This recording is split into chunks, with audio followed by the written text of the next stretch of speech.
Hi friends, நம்ம விஜய் மல்லி ஸ்டோரியில் வந்து பார்த்தீங்கன்னா தானாகவே வந்துட்டு இந்த ஹனி ட்ராப்பில் மாட்டிக்கலாம் அப்படின்னு சொல்லிட்டு விஜய் மல்லி பிளான் போட்டது வந்து சொதப்பல் பண்ணுற மாதிரி இந்த ராஜி ஒரு விஷயம் பண்ணி வச்சுருக்காங்க. ஸோ இதெல்லாம் நீ நம்பறியாடி அப்படிங்கிற மாதிரி ஒரு விஷயம் தான் பேசியிருக்காங்க. போன எபிசோடை பொறுத்த வரைக்கும் இந்த ராஜி வந்து சரி இந்த ரேணுகா கிட்ட, அதான் ரேணுகா நடிக்கிற இந்த சுடர் கிட்ட நிறைய விஷயங்கள் வந்துட்டு டிஸ்கஸ் பண்ணிட்டு இருக்காங்க.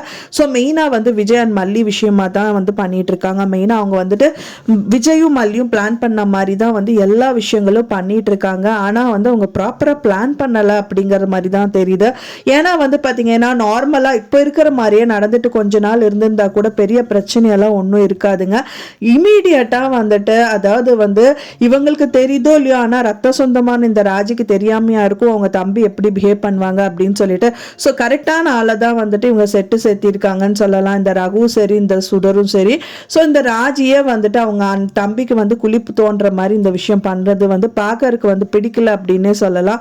ஸோ மெயினாக வந்துட்டு விஜய் என்னதான் பண்ணியிருக்காருன்னா மல்லி கூட வந்துட்டு பேசுறது செய்யறதுனால இல்லாமல் அப்போ வந்து திடீர்னு வந்து இந்த மல்லியை வந்து நான் டைவர்ஸ் பண்ணுறேன் அப்படின்னு சொல்லிட்டு இந்த கதிரேஷன் வீட்டுக்கு வந்துட்டு இந்த ரேணுகாக்காக பேசுறது அப்படிங்கிறதெல்லாம் சுத்தமாக யாருனாலும் நம்பவே முடியல. திடீர்னு இந்த மாதிரியான ஸ்டோரி கொண்டு வருவாங்கங்கிற மாதிரி இருக்கு. ஏன்னா கொஞ்சம் மெதுமாக சொல்லியிருந்தா கூட இவங்க வந்து நம்பியிருப்பாங்க.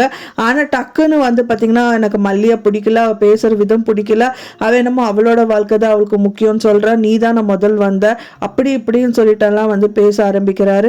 ஸோ அதுக்கப்புறம் வந்து ரேணுகா சுடர் வந்துட்டு பார்த்தீங்கன்னா அவங்களும் கேட்குற வரைக்கும் டவுட்ஸ் எல்லாம் கேட்டுட்டு சரி ஓகே நானும் வரேங்க, நீங்களும் வாங்க, நம்ம போய் நம்ம மல்லிகிட்ட பேசிடலாம்னு சொல்லிட்டு இப்போ விஜய் வீட்டுக்கு தான் வராங்க. வந்தது மட்டும் இல்லாமல் மல்லிகிட்டையும் பேச ஆரம்பிக்கிறாங்க.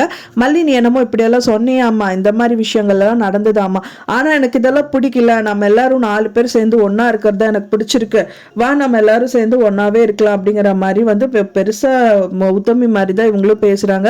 ஸோ மல்லி வந்து பார்த்தீங்கன்னா பாரு, எனக்கானவர் நீ கொடுத்த வாழ்க்கையெல்லாம் எனக்கு ஒன்றும் தேவையில்லை, உன்னோட பின்னாடி போறாரு அப்படின்னா போகட்டும், எனக்கு அந்த வாழ்க்கையே எனக்கு தேவையில்லைங்கிற மாதிரி மல்லி பேசுறாங்க.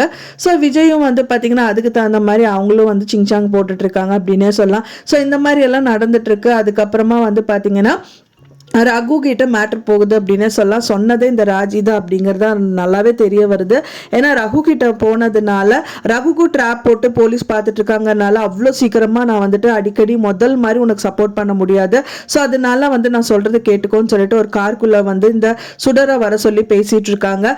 அவங்க வந்து உனக்கு ஹனி ட்ராப் தான் போட்டுட்டு இருக்காங்க, நீ அதை நம்பி ஏமாந்துடுறாத அப்படிங்கிற மாதிரி வந்துட்டு ரகு அவங்க சைட்ல எல்லாமே சொல்றாங்க. ராஜி வந்து என்ன சொல்றாங்கன்னா அவங்க வீட்டுக்கு, அதாவது கதிரேஷன் வீட்டுக்கு வந்து இந்த ரேணுகாவை பார்த்து பேசுறாங்க. பரவாயில்ல, என் புருஷன் வந்துட்டு என்ன வந்து ரொம்ப நல்லா பாத்துக்கிறாரு, இப்ப வந்து மல்லியை டைவர்ஸ் பண்ற அளவுக்கு பேசுறாருங்கிற மாதிரி எல்லாம் சொல்றாங்க.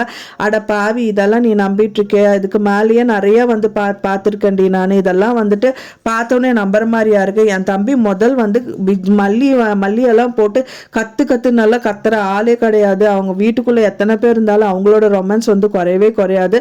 ஸோ அப்படி இருக்கிற பர்சன் வந்து கத்தி பேசுறான் அப்படிங்கும் போது எனக்கு என்ன டவுட் வராமையா இருக்கும். அவன் கோவம் வந்து எப்படி பிஹேவ் பண்ணுவான் தெரியுமா, ஒரே வார்த்தை பட்டுன்னு பேசிட்டு அங்கேருந்து கிளம்பிடுவான், அவ்வளோதான். இந்த மாதிரி சும்மா வலுக்கட்டாயமா பேசுறது, கத்துறது, இந்த மாதிரி பண்றதெல்லாம் எக்ஸ்ட்ரீமாலாம் பண்ண மாட்டான். ஸோ அது கூடவா எனக்கு தெரியாம இருக்கும், அது கண்டிப்பா அது கேமாக தான் இருக்கணும், கண்டிப்பா அவங்க பிரிகிறாங்க அப்படிங்கறதெல்லாம் ஆகாத ஒரு விஷயம். ஸோ அதை நம்பி நீ ஏமாந்து போயிடாது அப்படிங்கிற மாதிரி இந்த சுடர்கிட்ட வந்து இந்த ராஜி சொல்லிட்டு இருக்காங்க. ஸோ அதை கேட்ட சுடர் வந்து பாத்தீங்க அப்படின்னா அவங்க கிட்ட வந்து ஒரு டவுட், அதாவது வந்து இந்த விஷயங்கள் எல்லாம் தெரிஞ்சதுக்கு அப்புறமா இதுக்கப்புறம் என்ன பண்ணணும் அப்படிங்கறது ராஜீஸ் வந்து சொல்றாங்க.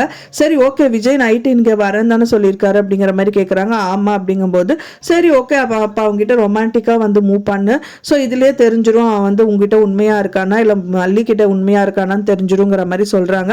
ஸோ அவங்ககிட்ட நெருங்கி பழகு செய்யி, ஸோ அவன் எப்படி பிஹேவ் பண்றான்னு பாரு, ஸோ அந்த மாதிரி நீ சொல்றதுக்கு அவன் பிஹேவ் பண்ணிட்டான்னா அவன் வந்து கண்டிப்பா உன்னதான் நம்பி வந்திருக்கான்னு அர்த்தம், இல்லை அப்படின்னா கண்டிப்பா மல்லிக்கு ஃபேவரா தான் அவன் பண்ணிட்டு இருக்கான்னு அர்த்தம்.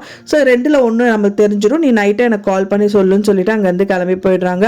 ஸோ இந்த ப்ரோமோலையும் காமிச்சது வந்து பார்த்தீங்க அப்படின்னா அவங்க பூவை எடுத்துட்டு வந்து விஜய் கூட பேசுறது செய்யறதுங்கிற மாதிரி நிறைய விஷயங்கள் காமிக்கிறாங்க. விஜய் இதை எப்படி அவாய்ட் பண்ணுவார், ஏன்னா கண்டிப்பாக வந்து உண்மையான பொண்டாட்டி அப்படிங்கிற டயத்துலேயே வந்துட்டு அவங்கள வந்து தொடாத ஒரு விஜய் வந்து பார்த்தீங்கன்னா இவ பொய்யானவ, இவ சுடர் தான் தெரிஞ்சதுக்கு அப்புறமா வந்து கண்டிப்பாக சீந்தவே மாட்டாரு. ஸோ அப்படி இருக்கும்போது என்ன சொல்லி சமாளிப்பாரு. ஸோ வெயிட் பண்ணி பார்க்கலாம் ஃப்ரெண்ட்ஸ் என்ன நடக்குது அப்படின்னு சொல்லிட்டு. நான் சொன்ன இந்த தகவல் உங்களுக்கு பிடிச்சிருந்தா மறக்காம லைக் பண்ணுங்க, ஷேர் பண்ணுங்க, கமெண்ட் பண்ணுங்க, சப்ஸ்கிரைப் பண்ணுங்க. மேலும் இன்னொரு மல்லி சீரியல் அப்டேட்டோட நெக்ஸ்ட் மீட் பண்றேன். தேங்க்ஸ் ஃபார் வாட்சிங் மை டியர் ஃப்ரெண்ட்ஸ். நெக்ஸ்ட் வீடியோல பார்க்கலாம்.